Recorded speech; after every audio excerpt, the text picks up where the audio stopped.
It's a dewy morning in Tokyo, 1991. The sun is shimmering on the snow-capped peak of Mount Fuji. Somewhere in the city below, history was about to be made. The first ever automatic electric airsoft gun, or better known as an AEG, was about to be released by none other than Tokyo Marui. This first replica was none other than the FAMAS, the iconic bullpup used by the French Foreign Legion. The version 1. Version 1. I wonder where that comes from.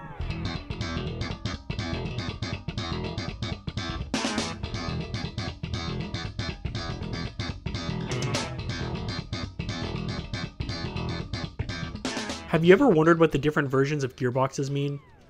Airsoft gearboxes make sure that all the components to the airsoft replica are in the correct place.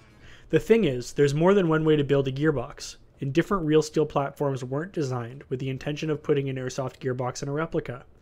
That means that the engineers that brought us these replicas needed to put a lot of development into different ways to fit all these gears and compression components into these platforms. Many techs are familiar with the version 2, and even version 3 gearboxes. But I bet not many have worked on a version 5 gearbox, or a version 1 gearbox, or even know what replica they were built for. And let's begin with that, the history of the first ever AEG, the FAMAS. The FAMAS was revolutionary for many reasons. Airsoft at this point was still in its infancy, with gas blowback being the standard and mechanical HPA hooked up to office dusters were the big thing. So having a self-contained replica that only needed to load up some BBs in the magazine and a battery in the gun was huge. This paved the way for the airsoft market entirely. This gearbox was lacking in the refinement that we would find in later gearbox iterations, but it gets the job done. Next came the legendary version 2, famed for its versatility, ease of maintenance, and most importantly, its ubiquity. You can find these gearboxes in M4s, MP5s, and even G3s. However, the most common is definitely AR variants. Unlike the version 1, which sort of resembles a crude box, the version 2 is settled on a more upright gear placement, and it's possible to see how this gearbox was designed to fit in a replica firearm. It's notable that this replica takes long axle motors, which is actually a semi-uncommon characteristic in airsoft gearboxes.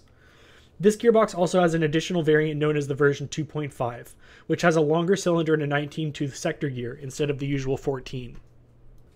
Version 3 comes next. This is an elongated version of the V2 gearbox designed to fit in AKs, G36s, AUGs, and the MP5K. The primary intention of this gearbox is to allow a battery to sit above the gearbox rather than in the front or back.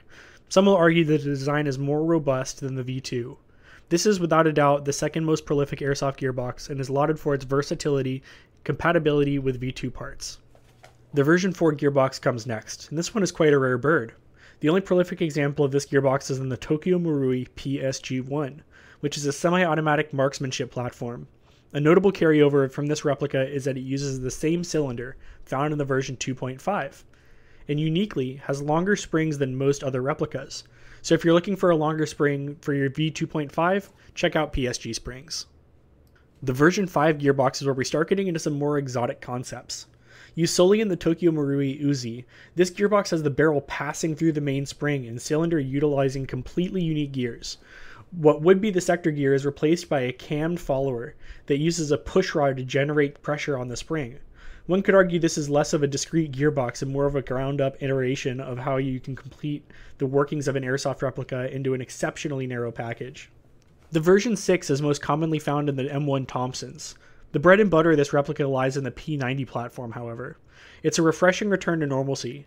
This replica uses mostly standard V2 components, simply in a different configuration. One standout component is the 2-stage trigger, designed to give a nice analog to the real steel, which also has a 2-stage trigger, a light pull for semi and a full pull for full auto. Nearing the end of our numerical gearboxes, we have the version 7. This is found primarily in M14s and is also packing a V2.5 cylinder. Notably about the version 7 is that the cylinder head is unique in that the nozzle is on top rather than centrally located. Additionally, the trigger and selector mechanism are entirely outside the confines of the gearbox, leading to a long, slender profile. Lastly, for numbered gearboxes is the version 8, found solely and rarely in the Type 89. This gearbox shares a passing similarity to the V2 gearbox, with the crucial difference of the selector plate and mechanism to accommodate the different fire selection. Let's get into the honorable mentions of gearboxes. These gearboxes were designed from the ground up for a particular replica, so they have some key distinctions. Firstly is our World War II replicas. The M3 grease gun, a very compact yet long gearbox designed uniquely with the motor placed directly behind the piston at an angle. MP40, another design based off of a famed World War II replica. The MP40 gearbox shares a resemblance to the version 7 modified to fit in a Sten. Notably, the trigger lies directly under the motor, a long way for the wires to get to the cutoff lever all the way at the front. The PPSH is the Russian completion to our trifecta. Much like the MP40, the trigger lies under the motor. However, this replica's gearbox is far boxier and more chunky, with the hop chamber integrated into the front of the gearbox. The BAR, or Browning Automatic Rifle. This gearbox is designed to fit in the unmistakable silhouette of the BAR, notable for having a pin-retained spring guide and unique trigger arrangement. Thrusting us fully out of World War II and into Vietnam comes the machine gun gearbox, found most commonly in the M60, Mark 43, and M249s.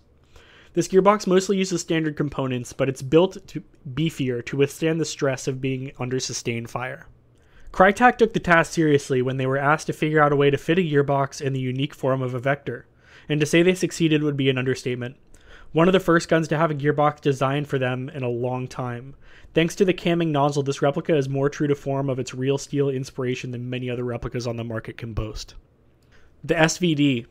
Our last rifle-style gearbox is the SVD, and arguably one of the most unique. It has 4 gears, and an offset nozzle, borrowing from the M14's version 7. However, the 4th gear adds a new complication to the mix. The motor must spin the opposite way. On normal motors, all you need to do is hook the wires up in reverse polarity.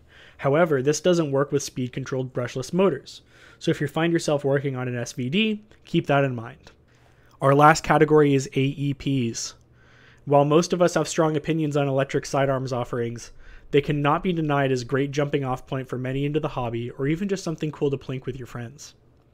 The Scorpion/Mac 10. This, along with the AEP gearbox, borrows strongly from the SVD in that it has 4 gears, uniquely arranged so that they have a small motor that powers them that runs on an opposite polarity. The motor that's fitted is smaller than a standard AEG motor, and this replica will not be winning any strength contests, but it makes up in other areas, namely being quite small. And that does it. That rounds out our list of virtually all gearboxes. If I missed your favorite replica, please comment below so they can get the credibility they deserve. If you made it this far, please consider leaving a like and subscribing for more content. It really does mean a lot.